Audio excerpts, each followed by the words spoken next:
House rules to be observed during the virtual club meeting. 1. Ensure proper setup of equipment or gadget with a strong Wi-Fi connection. 2. Presentations such as AVPs, PowerPoint, and sound may vary depending on your server speed, especially when you are on mobile. 3. This is a virtual club meeting. Transmission is based strongly on the server's speed and strength, a strong factor that should be taken into consideration. 4. Should there be unforeseen and intermittent distractions or delays, please stay online and we shall immediately be back. 5. Find a quiet place where you could participate in the meeting.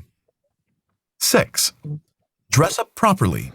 This is an official Rotary Club meeting. 7. Stay present for the entire duration of the meeting for knowledge enhancement and information. 8. Be cautious of your surroundings and background so as not to get distracted or distract the speaker. 9. Mute your microphone when you are not a speaker to prevent transmitting background noise. 10. If you are using more than one gadget, please turn the volume of the other gadget to mute to avoid feedback sounds. 11.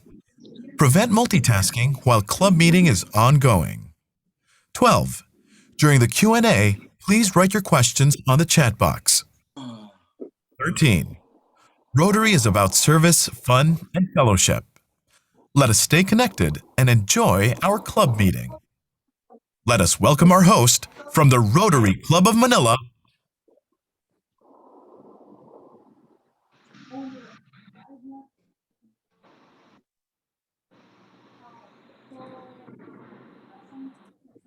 Come on, Joel. Yeah, good afternoon. Are we about to start?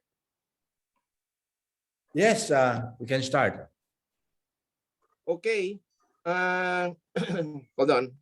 Just opening my script here. Well, I'd like to welcome everybody to this meeting. And before anything else, we'd like to introduce ourselves first, starting with me. I am Rotarian Joel Valdez, and it is indeed my pleasure to serve as your program moderator for our today's 17th membership meeting for the Rotary year 2021 to 2022. So to formally open this meeting, may I call on our president, Felix Chito Saldariaga, to call this meeting to order, please. Thank you, Joel. Chito. Thank you, Joel. So, gentlemen and ladies who are attending, thank you for being here. I now call the 17th meeting of the Rotary Club of Manila to order.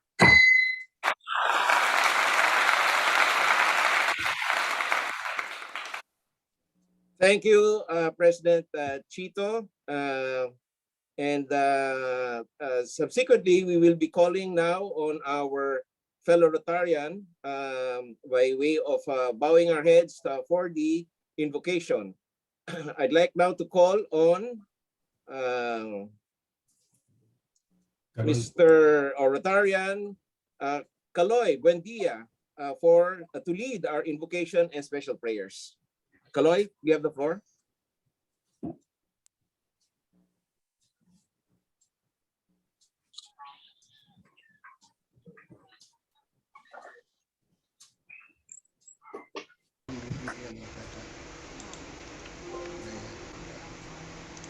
Wait a minute, please.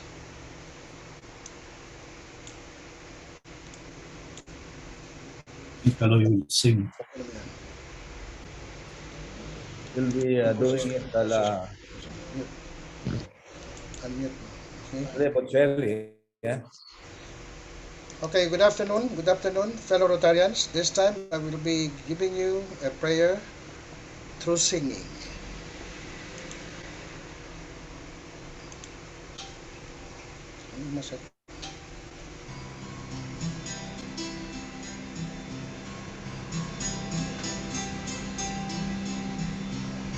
Our Father,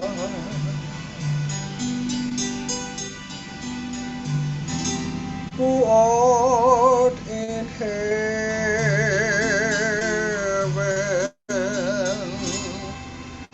hallowed be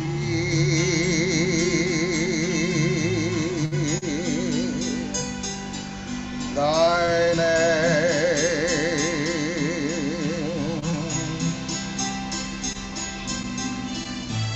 Thy kingdom come, thy will be done on earth as it is in heaven.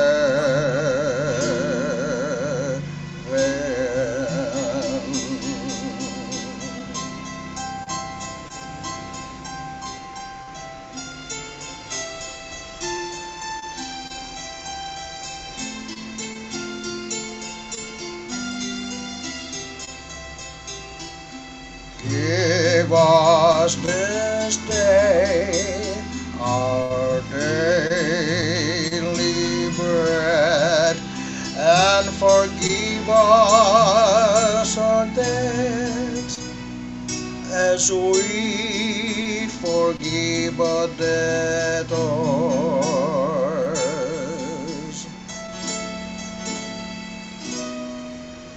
And lead us not into temptation, but deliver us from evil. For thine is the kingdom, and the power, and the glory forever.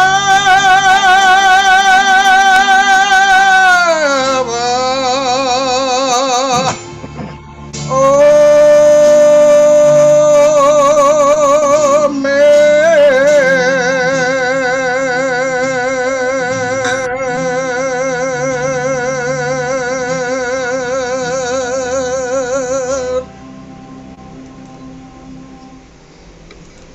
Wow, that was a very moving prayer song. Thank you, Kaloy. And let's proceed with the program. So, fellow Rotarians and guests, let us put ourselves in a position of respect as we watch and listen to a special and touching rendition of the Philippine National Anthem.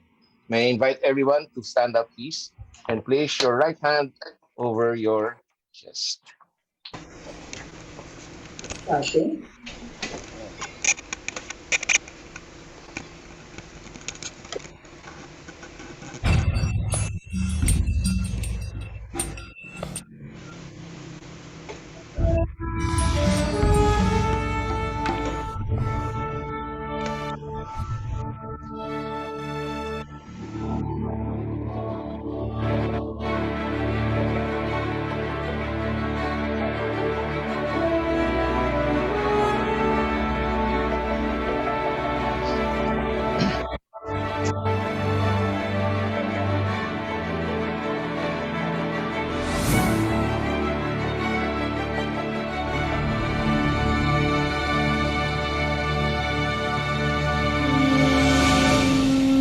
Ang pambansang awit ng Pilipinas. Hindi nila po madinig.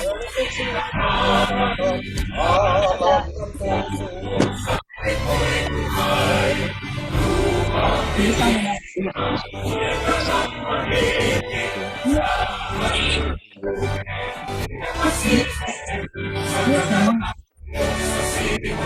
No?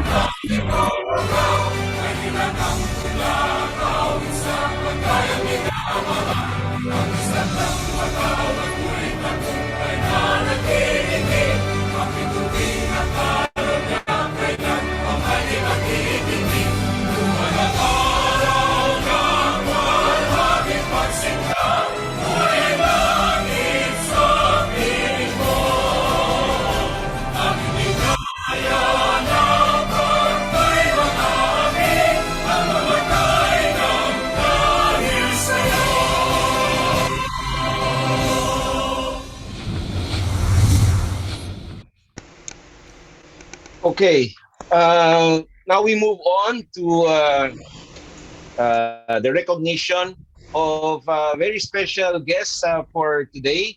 And I'd like to ask the Secretariat, by way of Ms. Sol, to flash the names just for everybody to view exactly who's in the room. No?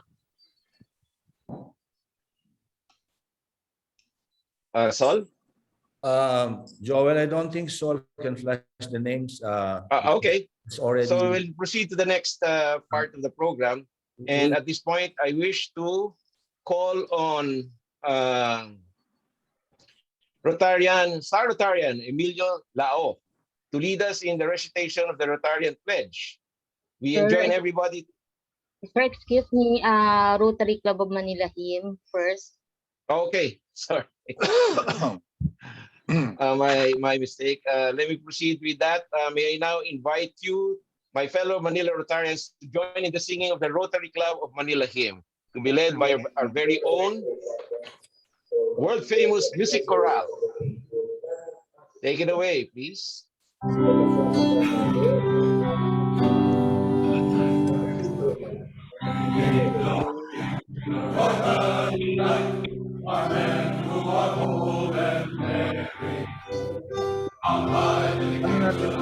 Paano natin mag-greet? Paano natin mag-greet?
Thank you, thank you. Of course, this will be followed by Star Rotarian Emilio Lao to lead us in the recitation of the Rotarian Pledge.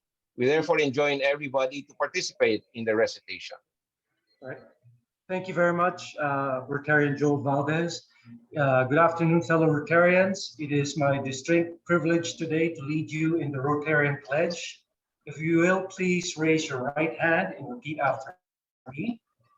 I am a Rotarian. I'm a I will Rotarian. always uphold the truth. I am a Rotarian. I will always strive to be fair in all my dealings with fellow human beings. I am a Rotarian. I will always endeavor to build goodwill and understanding in my community, among my countrymen, and among people of all nations. I am a Rotarian.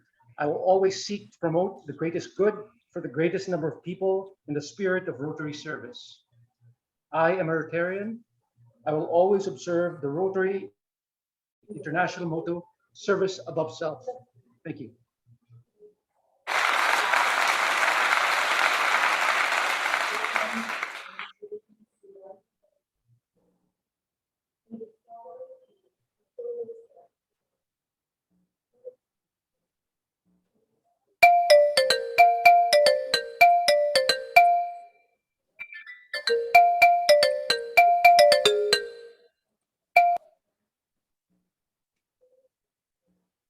Joel, shall I?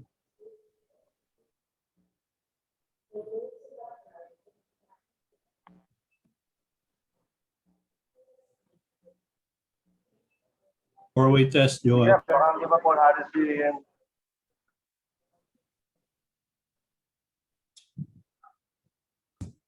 Your audio is off, Joel.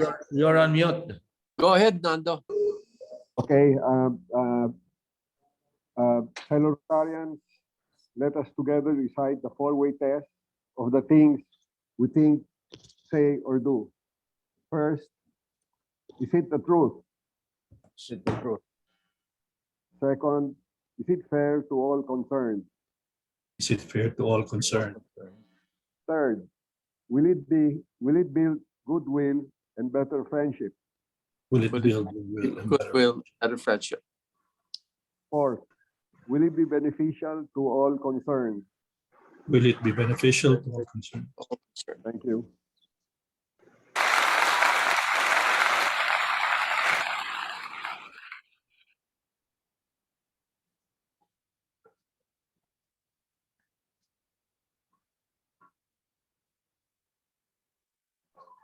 Joel, I think you're on mute.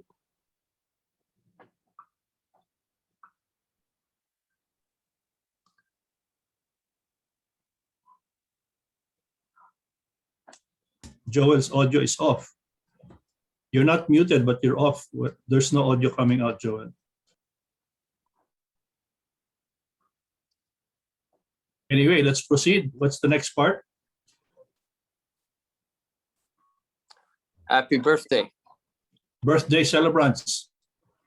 Sean Rodriguez, October 15. Tarian Art de la Cruz, October 18. Star Tarian Teng Catalan. Happy birthday, guys. We have our standard birthday celebration song.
Going to be doing exactly.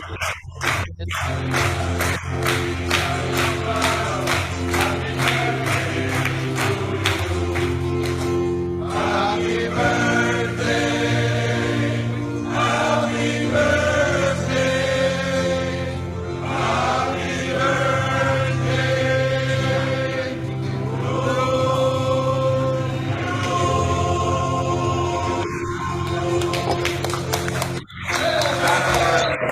So again, our warm birthday greetings to Sian Rodriguez, Art de la Cruz, and Teng Catalan.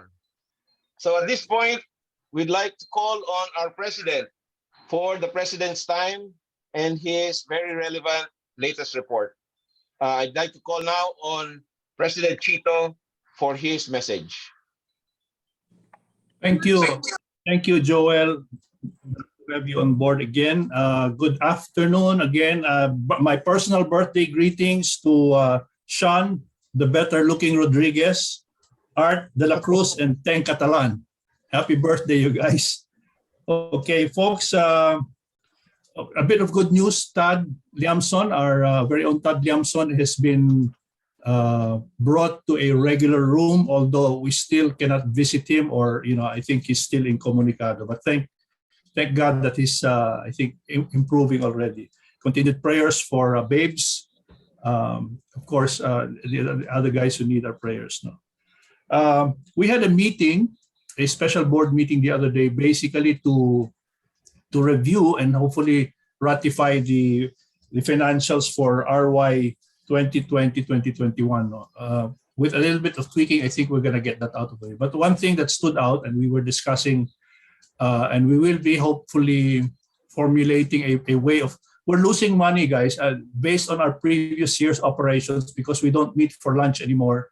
This was a source of some revenue streams during our meetings. So we'll have to find a way of reviving that because our funds are dwindling, not rapidly, but we're formulating. So as soon as we tighten up the method and the strategy for that, we will be sharing that with all of you guys. We also had a very interesting meeting with the Star Rotarians. Okay, very productive meeting.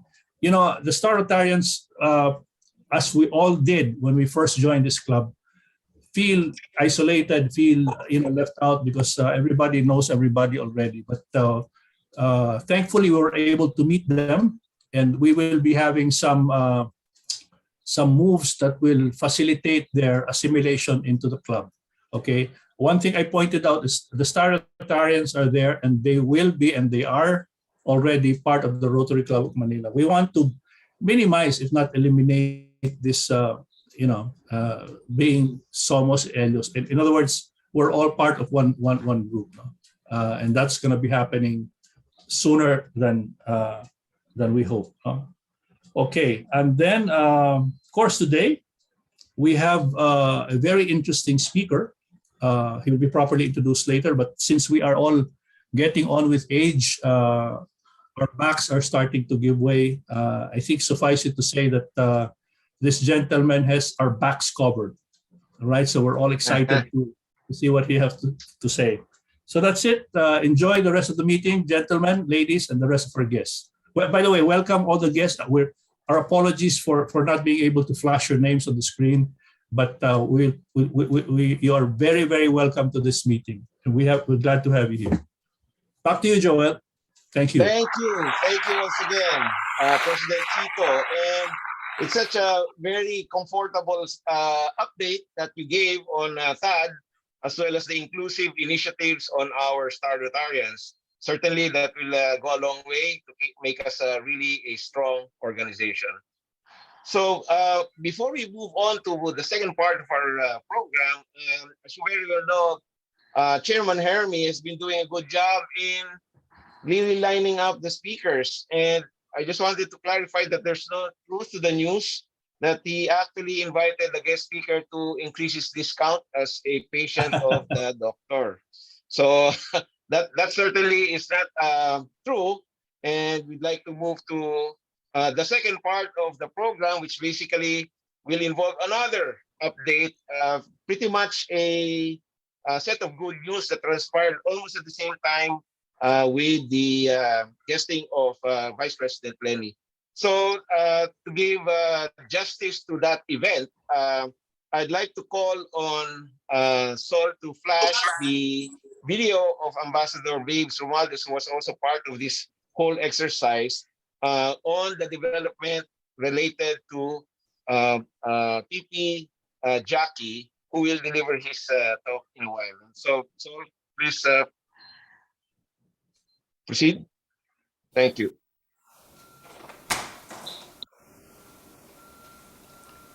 Good afternoon to our Rotary Club of Washington, D.C., and thank you very much for inviting me to this meeting today. Unfortunately, I cannot join you today, but I do look forward to when we could meet again. Because of previous commitments, I'm sorry that I won't be able to be with you, but I do hope in our commitment to serve communities, provide goodwill, and create lasting change in everything that we do both in and outside of the Rotary Club, we continue to remain safe and healthy. I am proud to have peers and fellows that promote integrity, solitude, and compassion despite the bleak and depressing global scene we have today. And no one embodies these ideals as much as the person I am about to introduce. He once shared to the public that his motivation in life is to make this world a little better.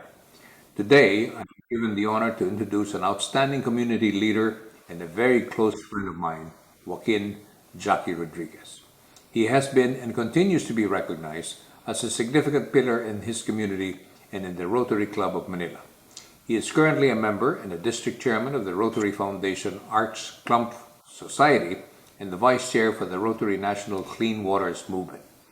He is also an honorary consul of the Republic of Serbia in the Philippines, and she has been so since 2004.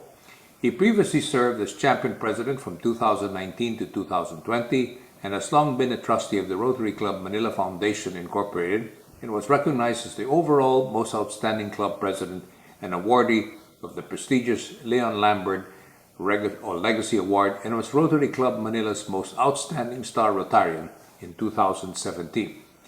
The list goes on and on for this many other accomplishments. As a leader, Jackie has always been recognized in various development sectors. Namely, has received the distinguished awards in the areas of peace or peace building and conflict prevention, disease prevention and treatment, water sanitation and hygiene, maternal and child health, basic education and literacy, community economic development, and environmental support. So much more that can be said about Jackie, but I do want to say and I don't want to take up the whole program because I know you've got something ahead of you in listening to our good friend Jackie Rodriguez. Truly, I am proud to have him as a fellow friend like Jackie. Before I close, I also would like to convey my warmest congratulations to Jackie, who recently welcomed the arrival of his great-grandson. May you have continued good health, joy, and blessings. And so, I'd like to introduce our good friend, Joaquin Jackie Rodriguez.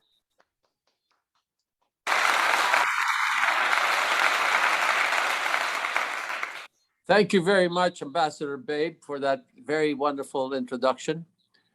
I'm truly grateful for that. Today, I'm happy to be here with you, members of the Rotary Club of Washington, D.C. For today is a momentous occasion for both our clubs. For today strengthens that unique relationship that has binded us strongly for over 100 years. In over 100 years, three of the Rotary Club of Manila's members have had the distinct honor to speak to you. The first speaker from the Rotary Club of Manila was none other than the fourth President of the United Nations, His Excellency Ambassador Carlos P. Romulo. A notable guest at that meeting was General Douglas MacArthur. Your second speaker was none other than the very gentleman who introduced me, the honorary member of your club and the ambassador to the United States, Ambassador Jose Maria Babe Romualdez. Today, I stand humbly before you, Filipino at heart and soul, but proud of my American heritage and blood. I am as American as apple pie, sweet as Coca-Cola, and as nourishing as a hamburger. My mother's family, the Capons of Topsfield, like all pilgrims, came on the Mayflower to America to fulfill their dreams and destiny in 1641. While seeking hope and freedom and a new way of life in your great country, my ancestors, after landing in Dorchester, Massachusetts, were assigned to the parsonage in Topsfield, where my whole family in the United States came from.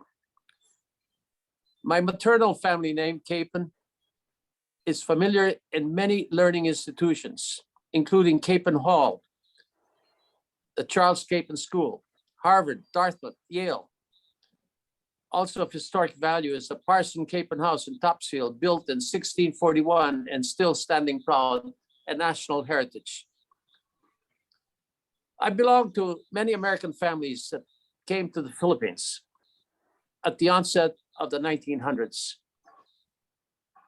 They came here and loved the beauty and glory of our pristine 7,000 islands, so much that they stayed. My mother, Elizabeth Capon, married a Spanish-Filipino gentleman. My father, Joaquin Azaula Badulato Rodriguez IV, a native of Zamboanga, son of the first appointed governor of Davao. Unfortunately, the Second World War caught my mother at the age of 25 in an intractable situation. She was captured, incarcerated, and declared a prisoner of war, tortured, interrogated, and beaten up and jailed for over 2 years. To protect me, the highland natives in our tobacco plantation in the village of Tuao in the province of Cagayan hid me in a secluded mountain valley, Pasil in Kalinga. And amidst the turmoil of war and the separation of my family, I found peace. I saw beauty, tranquility, and a home in nature. I realized the indispensable value of trees and clean waters and every living creature. I saw a pristine land full of beauty, a land I still love and maintain close to my heart till this very day. From God-given creatures such as the wildcats that fed on a special coffee, to the bees that gave us fruits and honey, to the butterflies, the cicadas, the pygmy deer, the colorful birds, a hidden paradise surrounded and guarded in protection by 7 volcanoes. The very same volcanoes that my company is now developing to produce 125 megawatts of clear and clean power. As a child, I learned that clean waters and rivers and resources thereof gave us food and our nourishment. And they were source of life to many. That clean water produces healthy vegetables and fishes and quench our thirst and give us water for irrigation of our fields. I learned that trees give us medicines, fruits, condiments, flowers, and vitamins. That trees hold our soil together. That they store hundreds or even thousands of gallons of water in their root system. That they cool the environment much in the same manner that an air conditioner refreshes our homes. I learned that trees clean the air by absorbing carbon dioxide and converting the same to the oxygen we breathe. That they give us fuel for cooking and wood for building our homes. I learned that birds and monkeys and many animals made trees their home. That trees protect us from terrible typhoons, erosion, and give us water in times of drought. At a young age, I understood that trees were a special gift to us from the good Lord, and that we have to care for trees as they care for us. It is for this reason that I admire the work that you in the Rotary Club of Washington, D.C. are doing. The capital city of the great United States. A tree for every speaker. Surely, what a wonderful project. And I wish you would make it a program rather than a project. Programs are better structured and lasting. Projects are temporal. Since we changed the leadership in Rotary yearly, we tend to have short-term projects rather than long-lasting, well-planned programs. Your Trees for Every Speaker is a beautiful project. Turn it into a program. As National Chairman of TREES, the acronym for the Rotary Environmental and Ecological Stratagem, I'm requesting your permissible validation that we in the Philippines be granted your allowance to follow through with this terrific project nationally. With 1,016 clubs in our 7,000 islands, giving us 600,000 trees a year or 6 million trees in 10 years. Amazing. And yet, it will be historic. I'm sure our beloved President, Chito Saldariaga, who is here with us today, will gladly accede to this request. My dear friends in the Rotary Club of Washington, D.C., I would like to tell you today that you are selling your potential short. You are a strong club. Perhaps, no, surely the most powerful Rotary Club in the world. You're not only a Rotary Centennial Club and a member of the Circle of Rotary Centennial Clubs worldwide, but you are the main club in the capital city of the United States, the world's greatest country. This is where leaders that rule also work, sleep, and live. It is where your laws are made, laws that affect you and me, whether you like it or not. They are the laws that affect the rest of the world. You hold that ability to reach out to these powers. It is here where you can work together now in this generation. It is not too late. Use your united strength and cohesive power to implement what is good for your country, and in so doing for the rest of the world. Push for laws and the implementation of those laws. We have learned soon enough that these actions are necessary, for without them, your wishes and desires for a better ecology will have no bite, no strength, and very little power. In cleaning our waters and ponds, lakes, rivers, and shorelines in the Philippines, which were amongst the filthiest in the world, members of the Rotary Club of Manila, led by Tony Opoza and attorney Beda Fajardo, went all the way to the Supreme Court to seek a mandamus ordering the government to clean our waterways, our rivers, and our lakes. We got this monumental order against the national government. The Rotary Club of Manila worked at different levels to bring the government to act and to implement the mandamus led with the cohesive action of the Rotarians, most especially philanthropist Bobby Joseph, the builder of homes, Tony Opoza, supported by Rotarians all over the country, got the mandate from the Supreme Court, and the rest is history. The government was forced to act, and they acted completely and totally with the laws supporting their actions. Today, Manila Bay is returning to its past glory. Our rivers are cleaner, our lakes as well, shorelines and estuaries.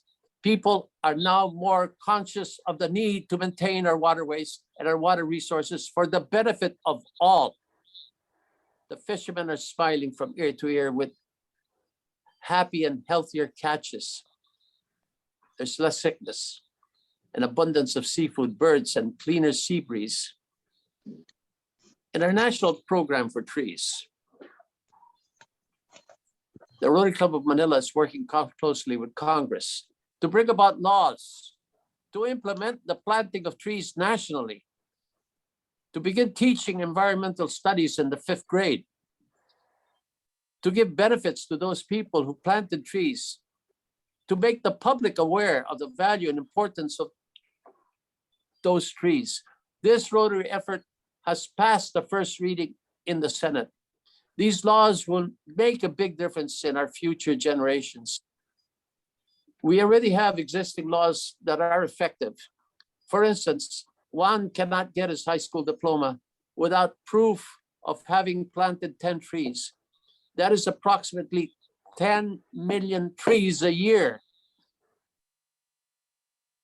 When actions are supported by laws of the land, when education empowers our citizens, when awareness gives us the impetus to act, when we realize the benefits of our objectives, then and only then, like an unrelenting crescendo, will the symphony of our actions create that marching cadence for more and more Rotary Centurions, proudly riding their stallions to act and protect our God-given world. Thank you very much, Rotarians of Washington, D.C., and regards from the Rotary Club of Manila. Thank you very much. Thank you very much, Rotarian Jackie. Your life, kudos. Yeah, your life journey is such a moving story that it actually is a testament to the holding of the creation of the Creator in sanctity. And I hope this gets sustained over the generations to come, so that we do not pay lip service to all our initiatives. I'd like to commend you for such a very exemplary story, Rotarian Jackie. So with that, May we now move to our third part of the program, and this is essentially the substance or main substance of the meeting. As you know, the topic of today's guest speaker is about him being a chiropractor, which is a big business in the U.S. In the Philippines, it's an emerging industry, and he'll talk probably a bit about the regulatory environment to that effect and how it actually operates. But we also want to hear from him after he's introduced by our fellow Rotarian, how exactly this works in our favor, and if it actually just is maintained or limited to parts of the body with bones or skeletal structures. Does it actually work for other parts or organs of the body? So I'll leave that interesting story to tell to our guest speaker. So without further ado, and now for the highlight of our meeting, may I call on the past Deputy Sergeant at Arms, Jason Bogovich, to do the honor of introducing our esteemed guest speaker. Jason, you have the floor. I appreciate it. Fellow Rotarians and guests, today's topic, Spine by Design, is a great follow-up to last week's meeting. Campaign season in the Philippines has officially kicked off, and RCM was front and center last week. The future of the Philippines is at stake, but it's also important to think about the future of your golf game and overall health. So today we will hear from one of the top experts in the Philippines on how to address and prevent back pain. It is my honor and privilege to introduce everyone to Dr. Martin Camara. Dr. Camara is a chiropractic specialist, director of clinics, and chief executive officer at Intercare Chiropractic Center.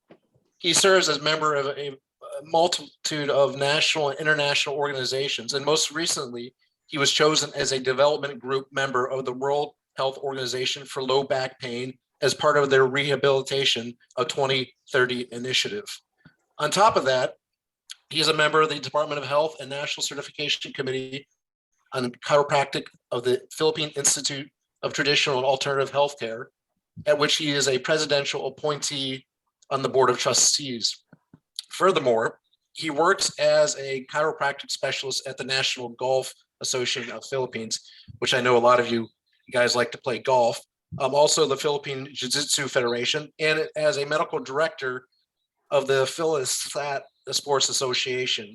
From 2007 and 2018, he served as co-chair of the Philippine Olympic Committee, traveling extensively with the Philippine team for all major international games. He is a clinical excellence awardee from Palmer College of Chiropractic West in 1993 and was instrumental in setting up the registration process for chiropractic in the Philippines. The floor is you, Dr. Camara. Hi.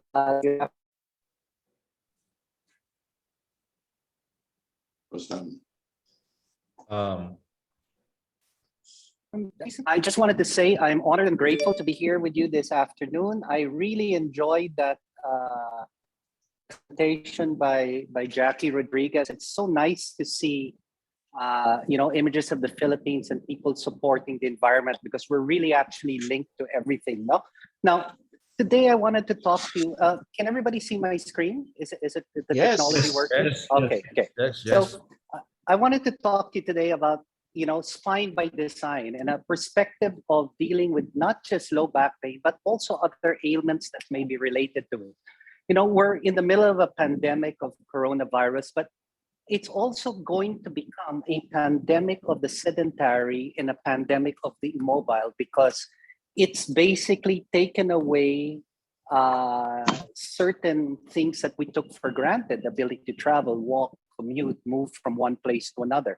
And I have to say that the reason I picked this image on the right is because I have a propensity for movement. And I believe that human beings are happiest and healthiest when we are moving and engaging with our communities.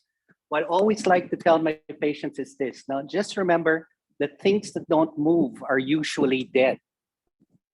As Jason mentioned, I have some experience in the field The latest actually is being a developmental group member for the World Health Organization in Geneva. And this is really quite interesting because we actually look at scientific information from all over the world. We looked at guideline studies, meta-analysis, peer-reviewed studies, and really to look at what the output would be if we were to come up with a package that we gave to all ministers of health for inclusion in universal health care.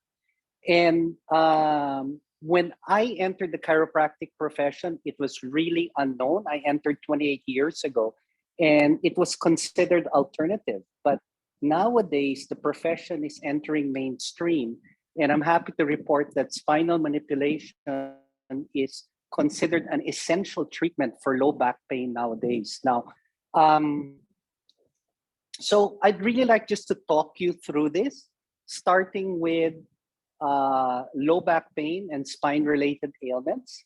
I wanted to talk about healthy aging and lifestyle changes that can help improve the aging process.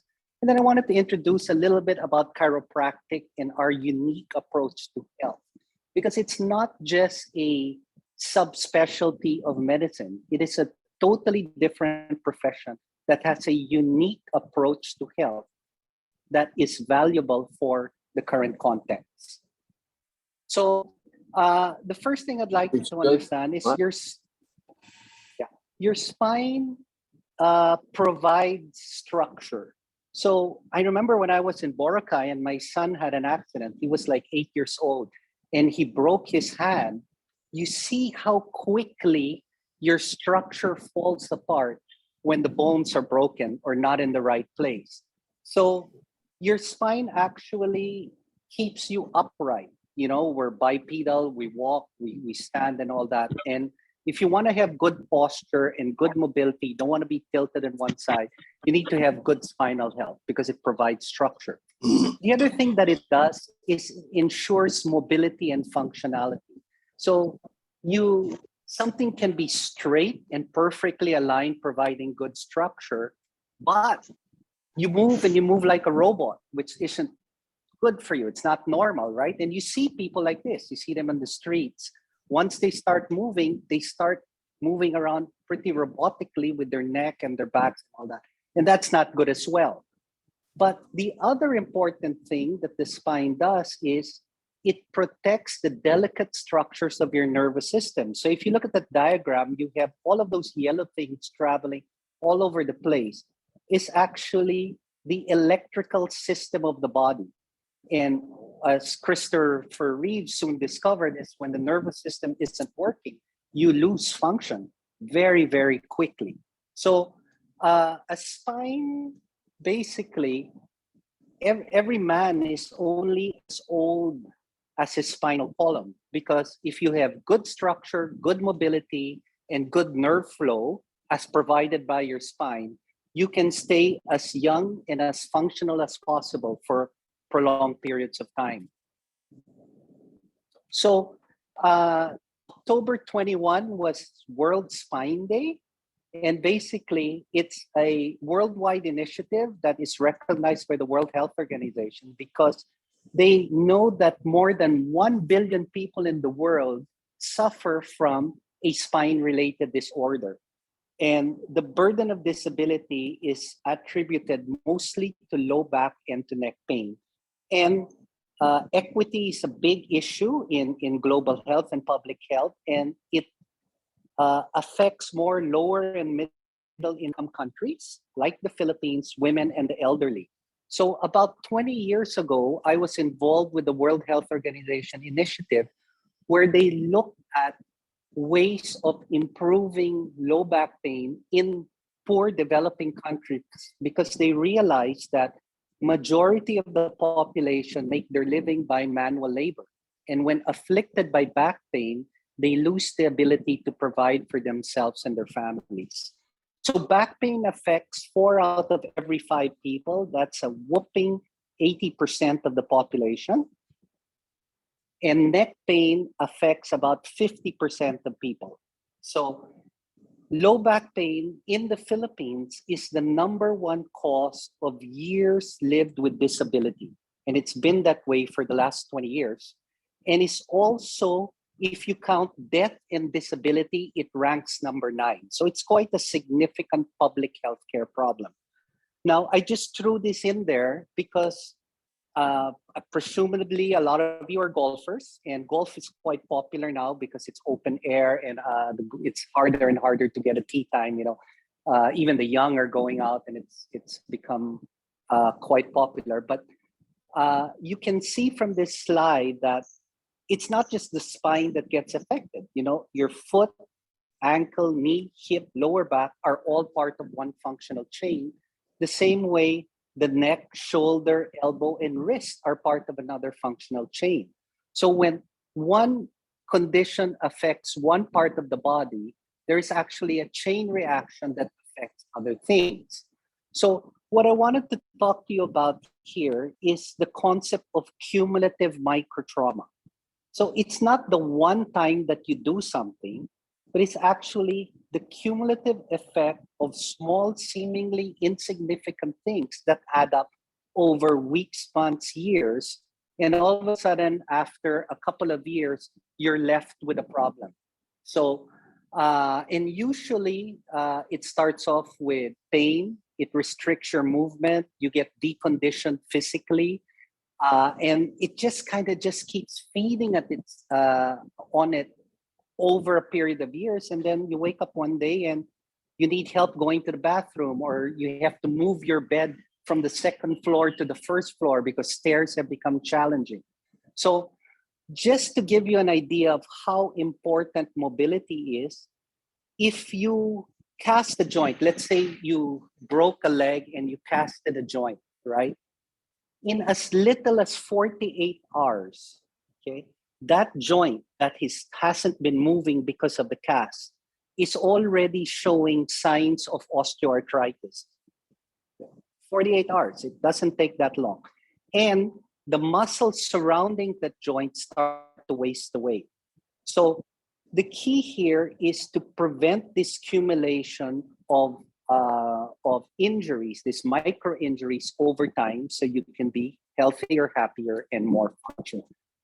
So a healthy spine ensures good posture, a pain-free, full range of movement, and good neurological tone. Okay, so tone is a concept in healthcare that was developed by the founder of chiropractic. So he looked at how the spine affected the nerve flow and how that nerve flow affected tone. And whether we know it or not, we assess this unconsciously. So when somebody comes into the room, you take one look at them and you say, "Are you okay? You don't look so well." What you've done is you've actually assessed their tone. Or if somebody comes in and says, "Wow, you look vibrant, you look good, your tone is good," you're actually looking at their tone and assessing their health. So a healthy spine gives you optimum nerve flow, optimal nerve tone, and optimum functionality, while the opposite will give you diminished functionality. So we started off our group of clinics now with the purpose statement of improving functional life years naturally. So what we wanted to do is really define what improving functional life years meant. And that actually means different things to different people. So for an athlete, functional life years would be achieving an Olympic medal. Okay? But for the elderly, it could be the ability to just continue and have joy in life. And I love this picture. I saw this on the internet. I just fell in love with it. Because at the time that people are treating their elderly like they're fragile and vulnerable, they're being isolated, they're being separated from their families, to see an image like this where you have two obviously elderly people, that is a very decent jump, enjoying life to the fullest. And they're probably wearing masks in the front, so they're following Corona protocols. Okay. Now, So can you please mute that? So the elements of healthy Excuse me, Doc. aging, Doc, hang on, Doc. Secretary, can you please mute everybody before we?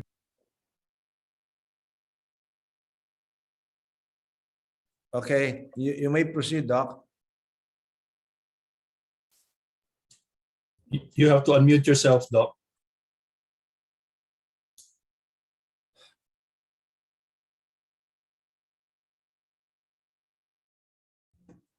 You have to unmute yourself first, Doc Martin.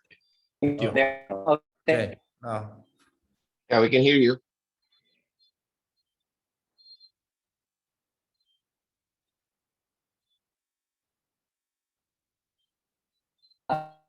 Don't have any disability, because even if it's a problem in the toe, that affects the whole chain and affects your ability to move and engage, right? You need to have the absence of major illnesses, metabolic non-communicable diseases, heart disease, diabetes, cancers. That's all been increasing over the last 20 years. You could be healthy, but have a mental decline. Unfortunately, because of Corona, mental health is becoming a real issue. Anxiety, fear, depression, and all of that. People are not engaging socially. So we all know that the secret of a long life is actually engagements and social engagements and all of that. That's not happening as we want to nowadays. So there is this concept of blue zones, if you've ever seen that. And it's basically areas in the world where people live over 100, the most number of people who live to be over 100. And these researchers, anthropologists, look at Icarus, Greece, Sardinia, Italy, Okinawa, Japan, Nicoya, Costa Rica, and Loma Linda in California to see what these things had in common. And it really was about consciously preparing for aging. A lot of it had to do with their diets. A lot of them had periods of fasting, but a lot of it actually had constant movement. And they found out that people in those areas or world regions were healthier and happier and lived for much longer than the average population. So this concept then came about, and it's called squaring the curve. No? And this was published in the New England Journal of Medicine. So if you look on the left, it has to do with percent functionality, okay, on the y-axis. And on the x-axis, you're looking at age. And typically, as you get older, you lose function until you die. So what we'd like to see is a squaring of that curve where you maintain as much functionality as possible until you get old, and then you just die. So you live a healthy and long life.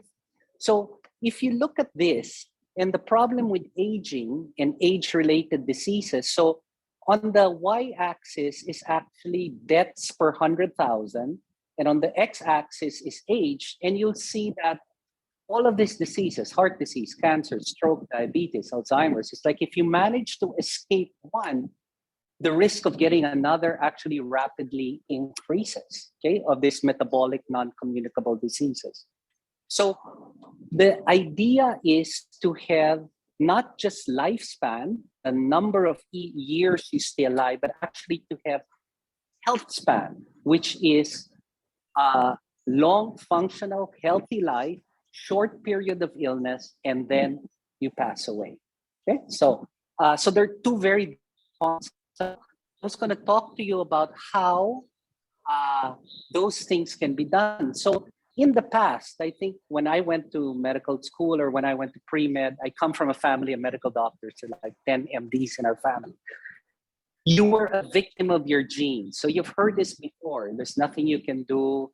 Hypertension runs in my family. We have a history of heart disease, cancer, and all of that, right? But what's recently become part of the conversation is actually epigenetics. And this has to do with how genes interact with each other in the environment, okay? And one of my favorite authors, I think his work is brilliant, is Bruce Lipton, who did some groundbreaking stem cell research with the Stanford Medical School, actually talks about epigenetics, okay, as the genetic is how the genetic code or how the genes are read. And he says that perfectly normal genes can result in cancer or death because it's being read wrong. And genes are equivalent to the blueprint, and epigenetics is the contractor. They change the assembly of the structure. So if you guys you have this information theory of aging that is becoming quite prominent now. And the guy behind it is with the Harvard Institute of Aging. His name is Dr. David Sinclair. It's a book called Lifespan, or Why We Age and Why We Don't Have to.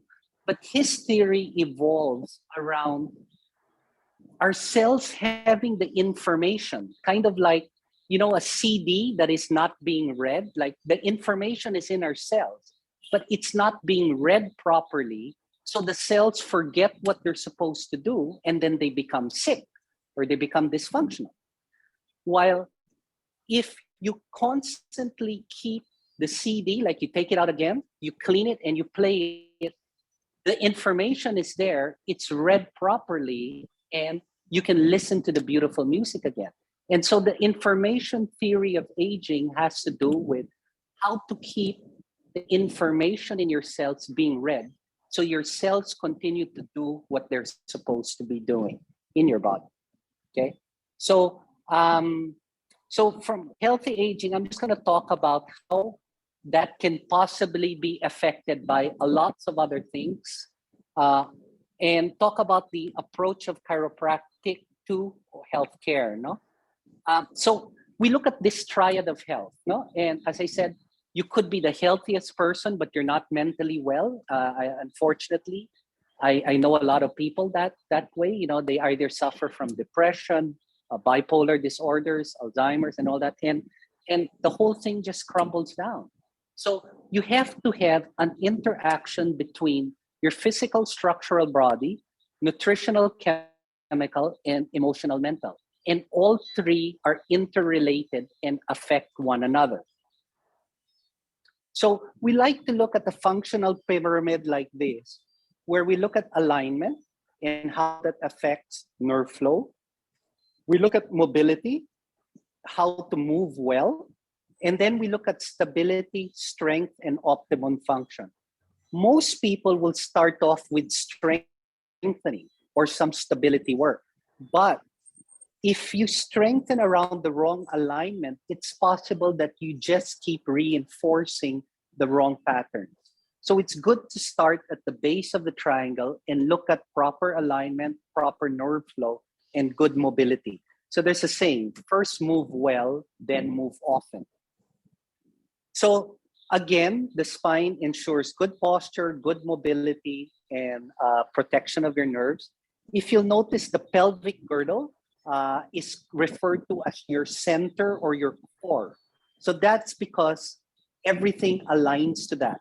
And if it's not properly aligned, then you wear out joints and unevenly. So I get this all the time. People come in and they have arthritis of one knee, and they say, well, my doctor said it was because of aging. And I go, well, you don't have arthritis on the other knee. Was your left knee born ahead of your right knee? I mean, because they're the same age, right? So why did it wear out the head? And I propose that the reason that's happened is because of a misalignment of the hips and pelvis that tilts the angle of the knee differently, which is why most arthritis of the knee is on the inner portion of the knee, which then leads to the foot having to turn out more, and people can get like heel spurs, plantar fasciitis. And then because the hip now has to drop on one side, it starts putting pressure on the lumbar disc, and people can develop a slip disc or things like that. So physical alignment is important because you get even wear and tear over time. So it's kind of like driving a car in proper alignment. It wears out evenly over time. Now, when you're properly aligned, then there is good nerve tone or nerve flow. The muscles are balanced, okay? And that contributes to good skeletal alignment. But the reverse is also true. When you're misaligned, you have nerve pressure. Nerve pressure causes muscle imbalances. Muscle imbalances cause more of a misalignment. So it becomes like a vicious cycle that's self-perpetuating, that feeds on itself. I see this all the time in the clinic. So if you just look on the left, the pelvic girdle, a lot of people have differences of as much as 30 to 50% between one side of their pelvic muscles as opposed to the other. So every time they're running, walking, going upstairs, or moving, one side is pulling stronger than the other, and they're actually creating a misalignment. Now, the problem is that when you drop out of alignment, it affects the nerves that are going to different places. And then it affects, so when a nerve is pinched, the most common symptom is pain. And that's what 90% of my patients will come in with, some sort of back pain, carpal tunnel. They could have headaches or neck pain or shoulder pain, but that's because of a pinched sensory nerve. But you have more than just sensory nerves. So when you're out of alignment, nerves get pressed. And when nerves get pressed, everything else is affected, all three functions of the nerve. Okay? I'll explain that in a little while. The other thing that's affected, and this was published in the Journal of Neuroplasticity, which is a neurological journal, is that the prefrontal cortex of the brain is actually less stimulated. So what happens is you have all of these little receptors in your spine that are very sensitive. And when your spine gets stuck in a particular position, it affects the nerve impulses that are going up towards the prefrontal cortex of the brain. And this effect can actually be measured. So if we put like many electrodes on the brain, you'll actually see when the spine is not working, the prefrontal cortex doesn't line up as well. Now, this is relevant because the prefrontal cortex is actually responsible not just for processing pain, but it manages chronic inflammation, executive function, autonomic function, immune function, which has become more relevant given the pandemic. Emotional health and mental health is also affected. Okay, so the adjustments affect, the scientific term for it is somatary motor integration, SMI, and sensory motor integration, which is basically how your brain interacts with its external and external environment and the images and maps it forms as a result of that. And that's going to become relevant later on. No? So the nervous system is then like a circuit board. Okay, so if the circuit board isn't working, it could just be a small part of the circuit, but the whole board malfunctions. Okay, so in the middle, you'll see all of the nerves coming out. This is behind the neck, and you'll see how many nerves there are there. It's really the main circuit board of the body. On the upper portion of your neck are your respiratory centers. And we've been able to help people with asthma, chronic asthma, by just adjusting that portion of the spine. And so you'll see on the left that there are nerves that go to every end organ in your body and every cell of your body. So if I cut your spinal cord and lay it down, it looks something like this, okay? The red nerves are the sensory nerves, which is what people come in with mostly, pain, posture, differentiation between hot and cold. The motor nerves are the nerves to the muscle, resting muscle tone and strength and how you move from one section to the other. But the other set of nerves that are equally important are your autonomic nerves. And this includes energy levels, digestion, breathing, and all of that. Now, to put it simply, it's what they call sympathetic and parasympathetic. So it has this system that either excites or inhibits, okay? So if we take something simple like heart rate, the job of your nervous system is to maintain a state of balance, not too high, not too low. So your heart rate has to be in the optimal range. If it goes too low, your body will activate the excitatory sympathetic nerves to bring it up to normal. If it goes too high, your body will activate the parasympathetic inhibitory nerves to bring it back down. So your body maintains a state of homeostasis or balance by exciting and inhibiting these things, even circulation, through this yellow autonomic nerves. It's not really yellow, that's just for enough. Okay, so sensory, motor, and autonomic are all integrated into one system called the central nervous system. So the same way the cardiovascular system cannot be separated from each other, the neuromusculoskeletal system cannot be separated from each other. They all function as one integrated unit. So when you adjust the spine, you're actually affecting not just the skeletal system, the muscles, tendons, and ligaments, and also the nerves, which has the impact of affecting not just pain, muscle strength and stability, and overall health in general.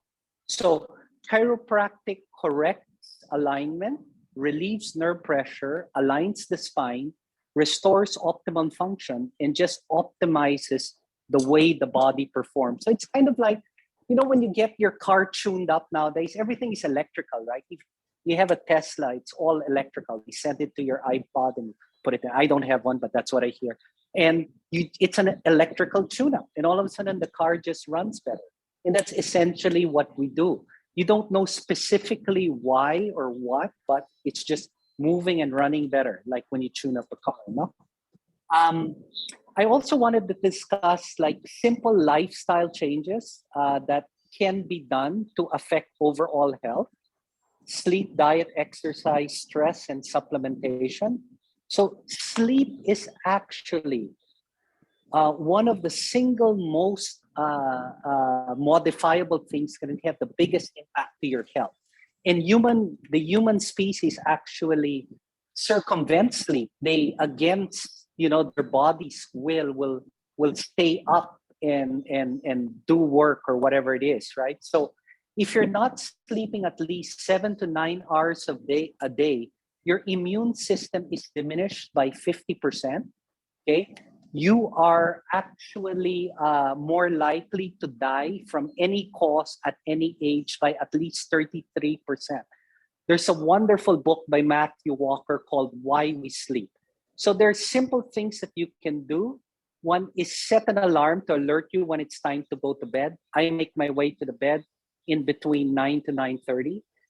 The cooler the room, the better you'll sleep, because this actually lowers your temperature. And do not train your brain to be awake while you are in bed. So don't watch television in bed. Don't play with your cell phone. You have to train your brain that once you go to bed, it's time to rest and sleep. As far as I'm concerned, there are only 2 things you should be doing in the bed, and one of them is sleeping. Okay. Nice one.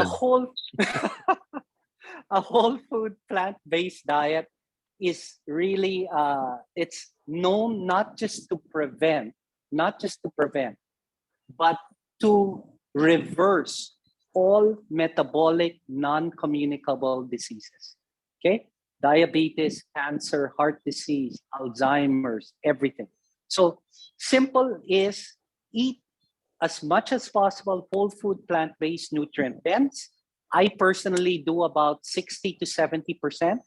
And the 30 to 40%, I'll eat lechon, I'll eat lamb chops, I'll eat steak. I'm Filipino, I love my pork. But I'll make sure that I consume majority of whole food, plant-based, nutrient dense. White rice is terrible for you, so transition towards brown rice, violet rice. Adalai is a local product, which is a lower glycemic index that works very good.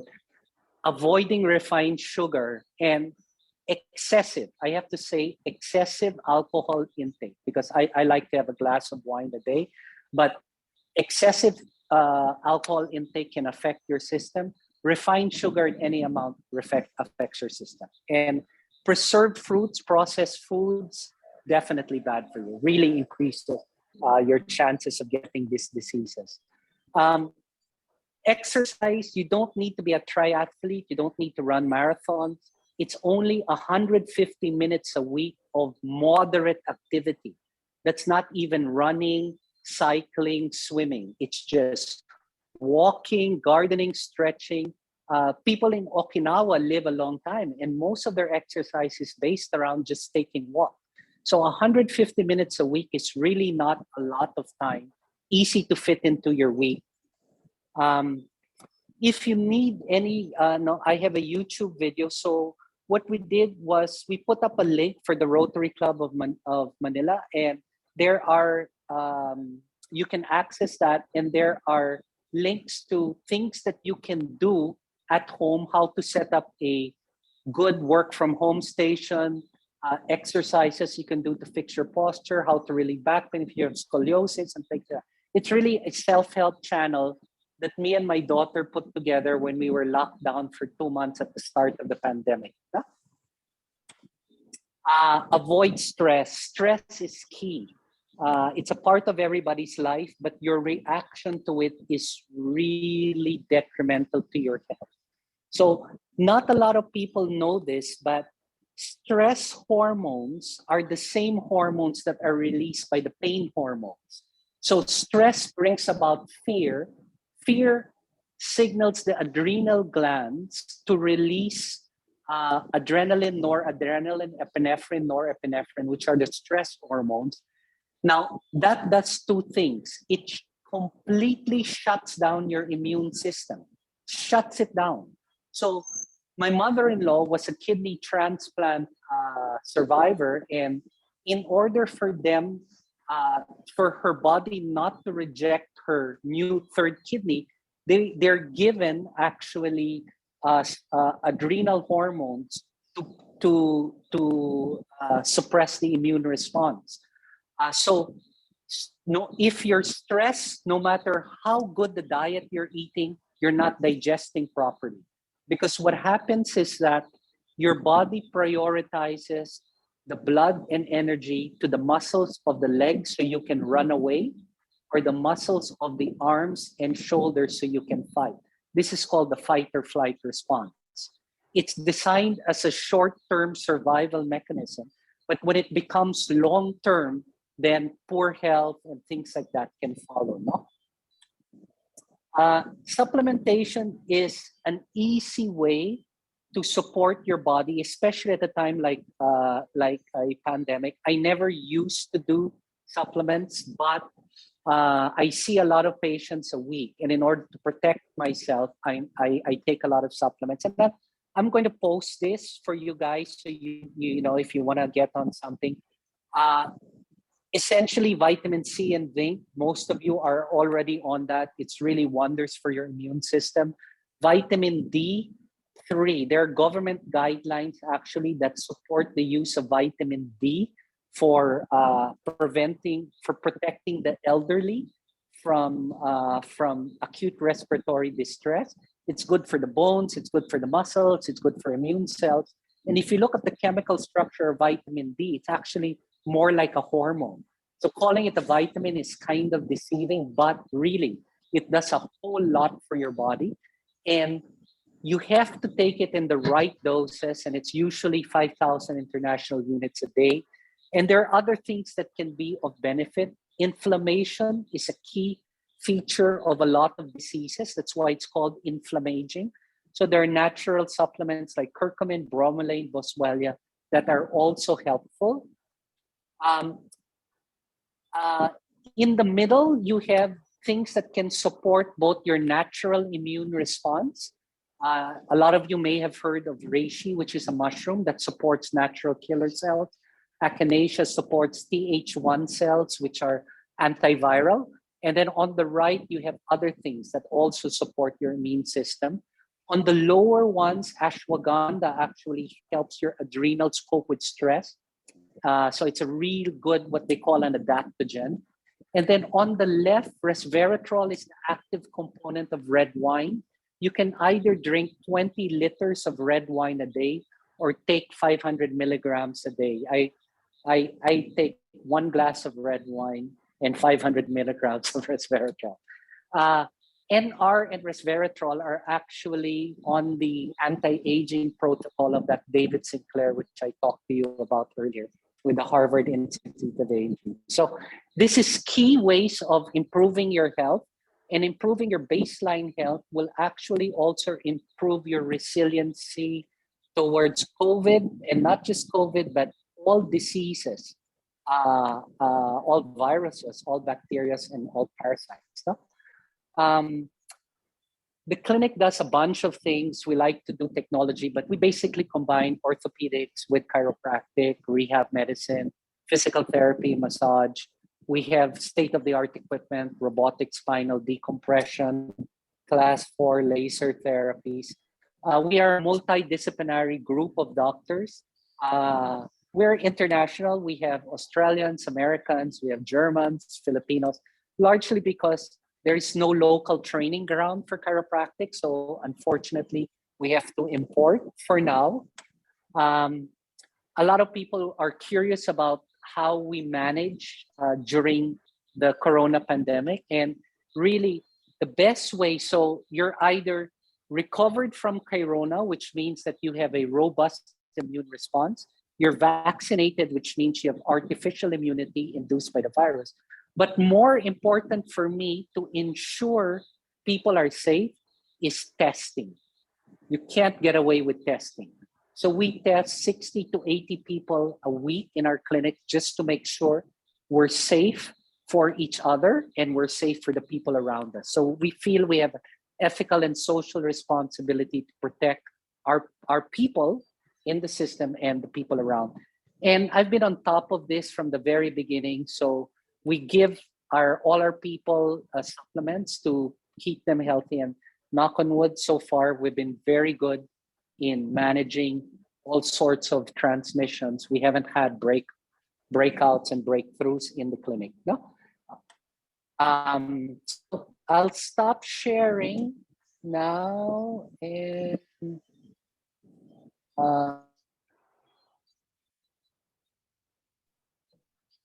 there you go. So now we see you in person.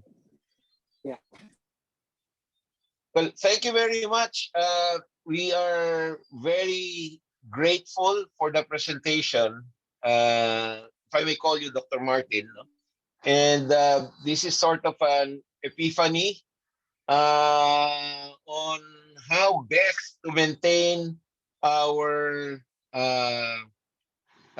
skeletal structure, if I may describe it as such, no? Especially to people like us who are challenged in this kind of environment, no? And at this autumn of our lives, perhaps. But we do have time for question and answer between us and yourself. And I understand that you have consented to an open forum, just so that we can address any queries. So let me just describe a bit the standard house rules on the Q&A. You may raise your hand by clicking the hand icon on the reaction tab at the bottom of the screen, and I shall be calling on you. In the interest of time, we would like to request those who have questions to please make your questions short and concise. So we will now do the open forum, and I would like to join everybody to shoot your questions. Anyone in the room?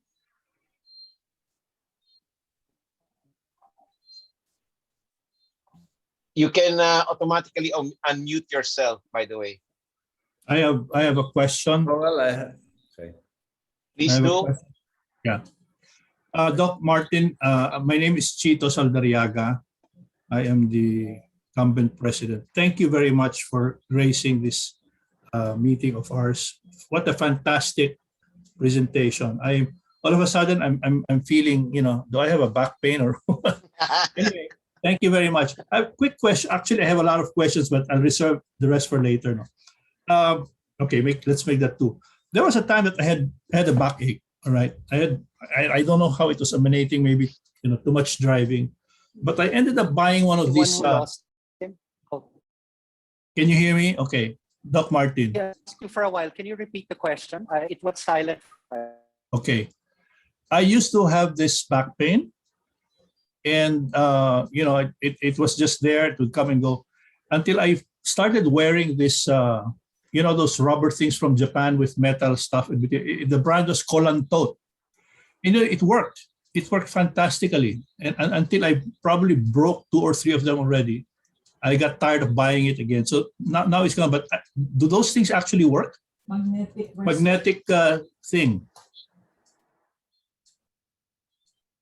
The brand was Colantot. Yeah. The You went brand was silent for a while. Yeah. Yeah, I got it. So I'll just rephrase the understanding of the question. So how do these things work and why Yeah. they work? So a lot of times, you know, people get stuck on a reason, but the reality is, if it worked for you, great. You know, the same thing might not work for another person. Mhm. You know, I work in public health, so we have to put the guidelines. We cannot. And if you use a large group of people, it will have the same effect. But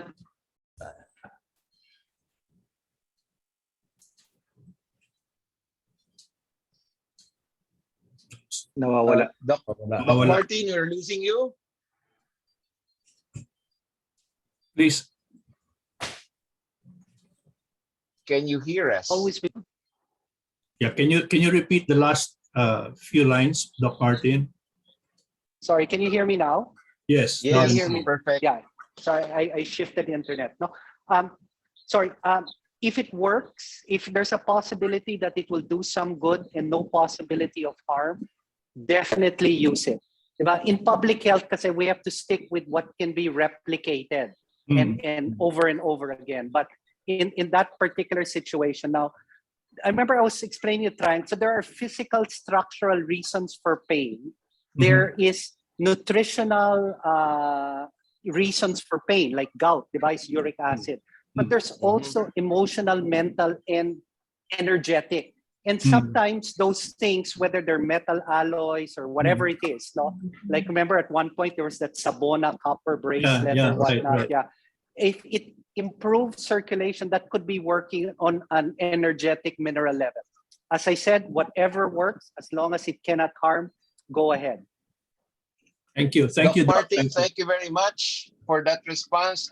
There's a number of emerging hands from the screen. So may I just move very quickly to Rotarian Bobby Joseph for his question. Followed by Brendan. And then I'm just looking at the list very quickly. Yeah, let's stay with that. You have the floor, Bob. Okay. Hi, Doc. Hi, Bobby. And long time no here. I think I have to see you because at age 71, I recently pulled and pushed a center table while I was watching television. And the next day, after 14 hours, I had some pains in my back. So, and also I have cancer. And a lot of people were saying, because I have my cancer also in my L4, L5. Do you think for that a chiropractor can still handle me despite my in that area that I have cancer? Yeah. So there are many different techniques, Bobby, no? And back pain affects everybody, right? And the reality is once you have back pain, certain hormones get elevated, the stress hormones, that suppresses your immune response. So if you're battling cancer, not such a good idea, right? Now, if L4, L5, are you saying if there's, let's say, from prostate went to the spine or from wherever? Yes, so my kidney cancer went to... Kidney went to the spine. Then there are techniques that can be safely used that don't involve manipulation. So there are different techniques that can help with the back pain without stressing the area of concern. So traditional techniques would not be applicable, but there are other techniques that may be applicable. Okay, thank you so much. Now I'll set up an appointment. Thank you. Thank you, Bob. We'll proceed with the next question from Brendan. You have the floor. Is he still here? I saw his hand raised. But while while we're waiting for him, let me just shoot a very relevant question. We know very well that this industry is regulated in the US, Doc Martin. No? What's the status here? I mean, if it's not proliferating as a practice simply because there are no regulations or laws encouraging such, what's the advocacy from anybody in the There industry? is a Traditional and Alternative Medical Act of 1997. No?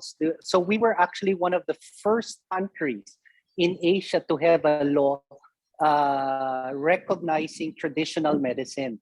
Fortunately, I was involved with that process with Senator Flaver. So chiropractic is a registered profession in the Philippines through a GOCC attached to the Department of Health called the Philippine Institute of Traditional and Alternative Healthcare. So Government-owned and controlled corporation. Is that it? A GOCC. Yes. So it is regulated.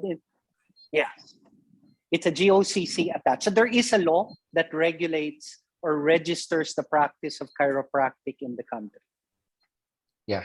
So and the academic community has not really picked it up. I mean, in the medical academic community has not really picked it up as a mainstream course, as you said, no?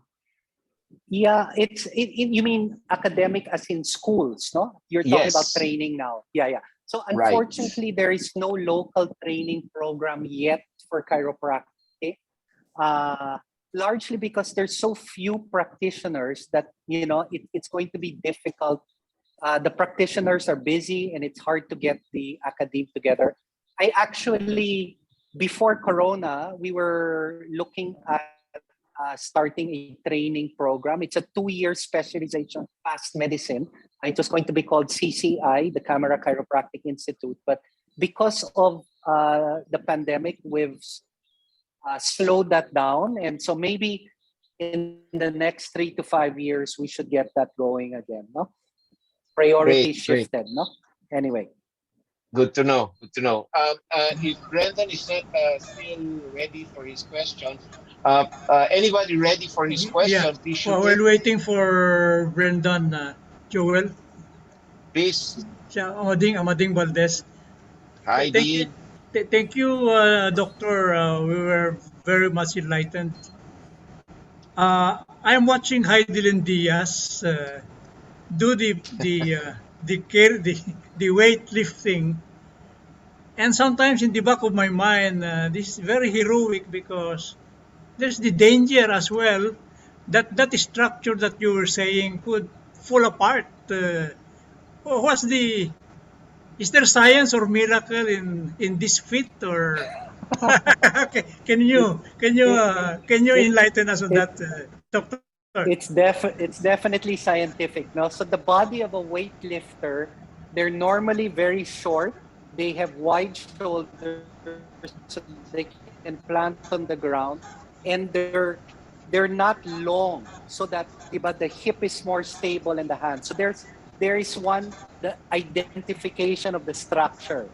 Next is the technique. No, it's very timing, the speed, how everything comes together, and that's coordinated by her nerves and all of that. So I've been working with Heidelin since 2008, and I was part of her care, Beijing, London, Rio, and all of that. So it's really an amazing thing. And the worst thing I've ever seen in the Olympics is a Chinese weightlifter lifted the bar, successful.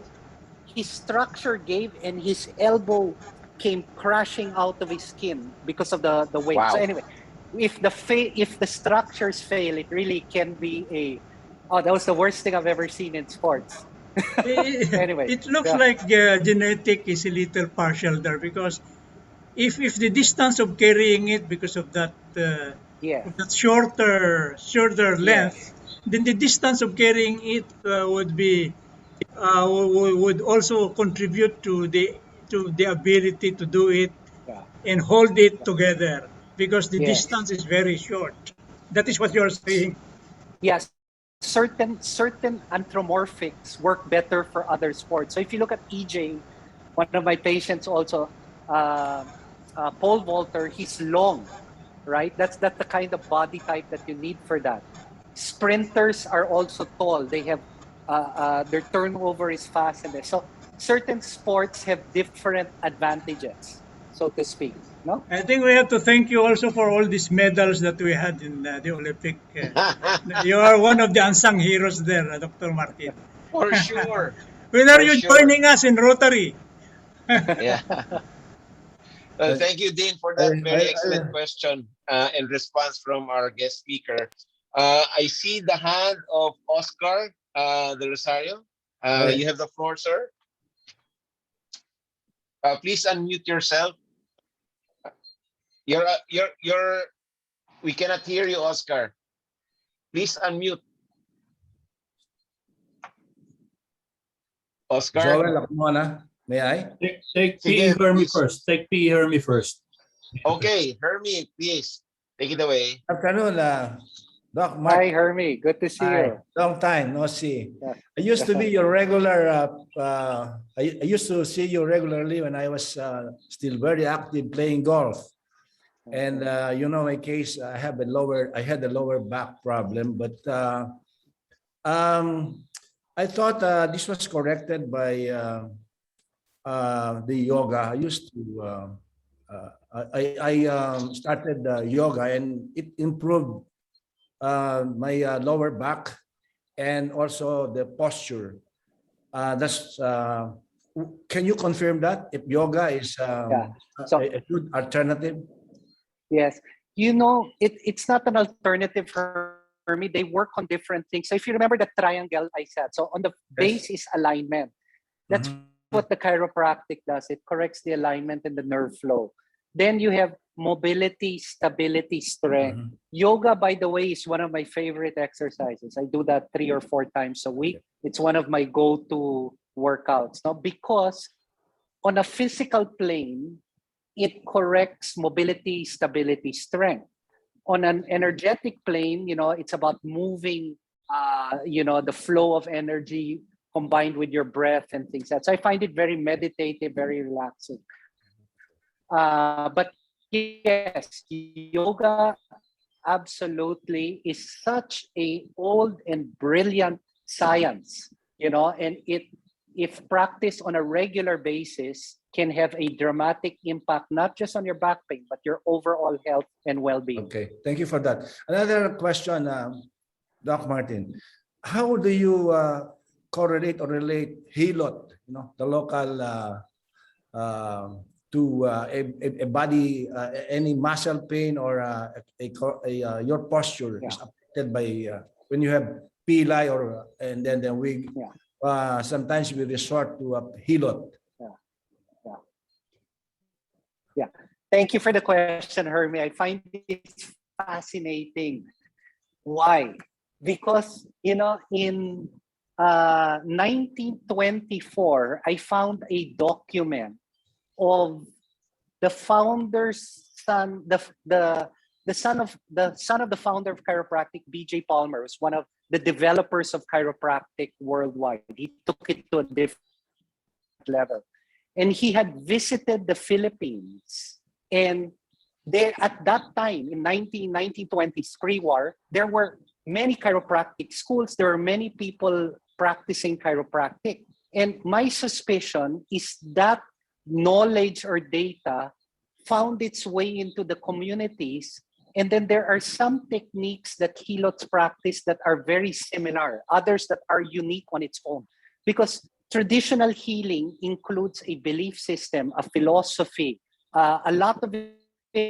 Like I've had the opportunity of watching June Labo work, and my God, at 80 years old, the guy is amazing. I mean, but it's a whole set of, I know, that includes belief, it includes prayer, it includes some, you know, whatever you want to call it. Now, you'll be happy to note that the government, the Philippine government, so I helped them put together the guidelines for recognizing traditional healers in the Philippines. So we're looking at ways of incorporating that type of healthcare, traditional medicine, into mainstream healthcare so it can be reimbursed by PhilHealth. So we actually put together and priorities on where I actually said, no, deprioritize chiropractic and acupuncture because that's locally introduced. We need to prioritize locally developed practices. I agree with you. That should not die because that's part of the culture. That's part of the no. I think it has value. It does something completely different, but I believe it has value. Thank you, Doc Martin. Thank you, Dr. Martin. We still have, we're actually down to one last question. Oscar, may I remind you to unmute yourself? We cannot hear you. No? There you go. Thank you. You have the floor. Good afternoon, Doc. You look like my doctor's son, who's probably the same age as you are. In 1996, his name is Jean Francis Del Rosario. UP. Okay. He practiced. Yeah, he's based in Boston. He's a practicing doctor in Boston. Can you hear me? Yes, we can hear you. Can hear you. Yeah. What's your question? In 1996, Doc, I was operated in my lower back, L4 and left L5, by Dr. Norman Bitanga. I don't know if you know him, and I don't know if he's still around. He was the head surgeon in PGH at that time. So from time to time, I would feel some pain in my lower back. So I just sit down and rest. Now, is your clinic or your team,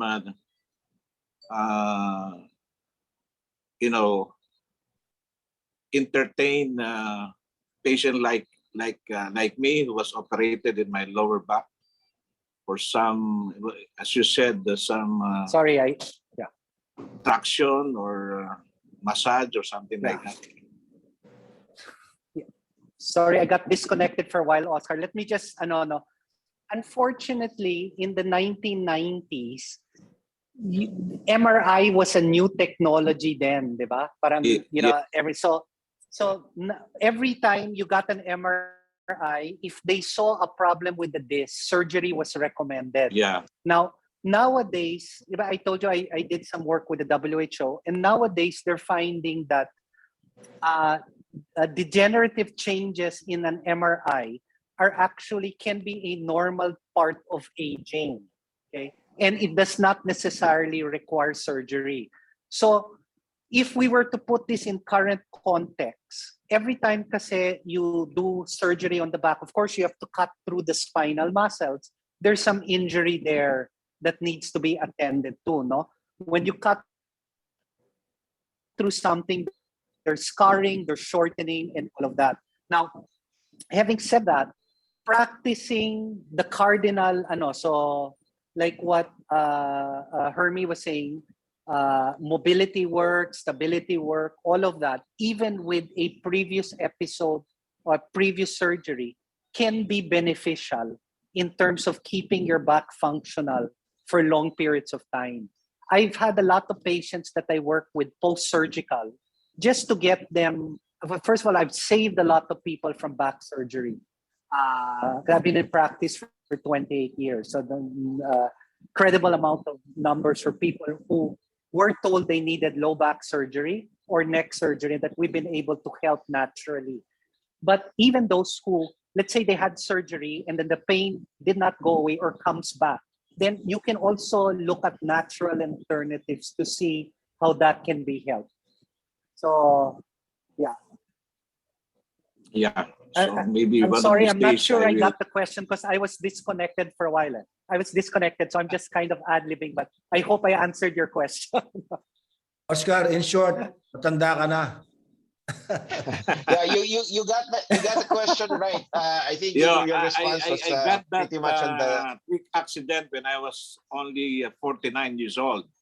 I was not able to bend my knees when I took up an object which is not too heavy.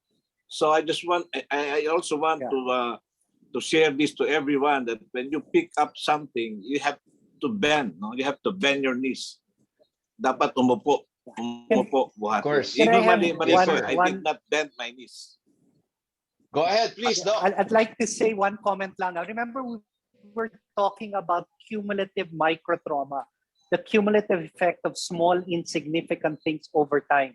I'd like to say, Oscar, it wasn't the bending at that time. It was you had accumulated enough points and injuries that a simple bending and picking up of a light object led to the back failing.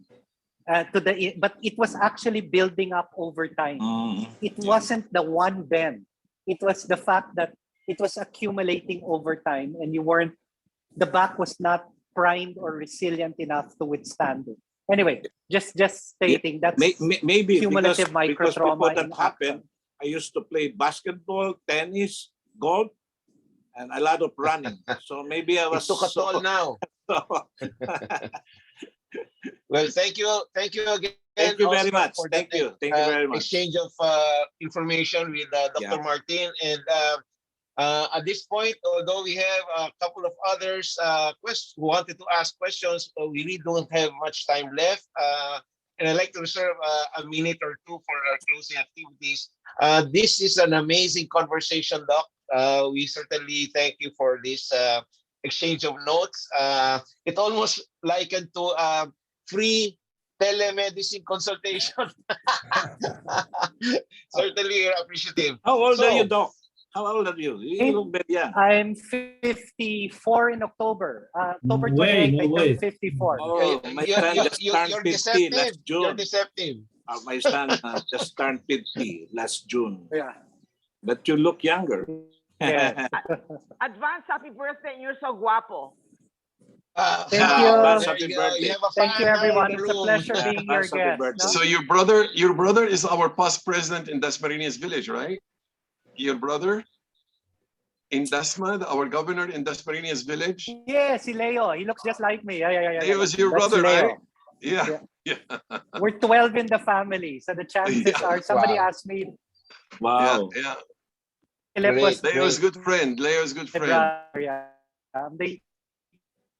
So thank you again, Dr. Martin. Okay. I'm sure Thank we you, will everyone. we will have more opportunities to exchange notes with you and consult you, especially when we visit you individually. No, I'm certain that you will give us a special treatment relative to whatever is required to get us getting into your clinic. No. Now, may I now call on I'd like to say on the link, we also put a lot of self-help information. No? Bye, everyone. Thank you. Hang on. Hold on, Martin. Hang on. Please, for you. Are you still there? Yeah, he's there. Okay. So may I now call on Vice President-elect Secretary Reggie Yu for the presentation of the certificate of appreciation to our guest speaker for today. Okay, Ready? Thank you very much. Yeah, thank you very much. And Doc, thank you very much for that very illuminating session. Incidentally, my wife is your patient. So anyway, the Rotary Club of Manila presents the certificate of appreciation to Dr. Martin Camara, chiropractic specialist, director of clinics, and CEO of Intercare Chiropractic Center as our speaker during the 17th membership meeting of the Rotary Club of Manila, given this 21st day of October 2021 via online Zoom. And incidentally, happy birthday. Thank you. And then and signed by President-elect and Chairman of the Programs Committee, and also Chairman of the RC Manila Foundation, Herminio Esguerra. And of course, also signed by our life-changing President, Felix Francisco Chito Zaldariaga, and attested by yours truly, Reggie Yu, as the club secretary. Again, thank you very much and congratulations for a wonderful seminar this afternoon. Thank you. Yes. I have to go back to patients now. Thank you. Thank you very much. Thank you, Doc Martin. Thank you. God For bless you. closing remarks, Thank may you, I Doc now Martin. call Thank on President Chito Zaldariaga and the adjournment exercise. Thank you very much, Joel. Thank you very much for your, in spite of your technical problems earlier, you did a great job. Maraming salamat, Joel. Okay, folks, that's it. I think it's, as I would say in the showbiz, it's a wrap. Thank you very much, PP Jackie. That, you know, I was there during your meeting with Washington, D.C., but I hear it for the second time, and I felt the full impact of it. You have indeed done environmental history, PP Jackie. So thank you very much, P.E. Hermie, napakagaling of our guest speaker. We've learned a lot. I think the guy just gained at least 76 new potential customers. So with that, everybody, stay safe. I now declare this meeting adjourned.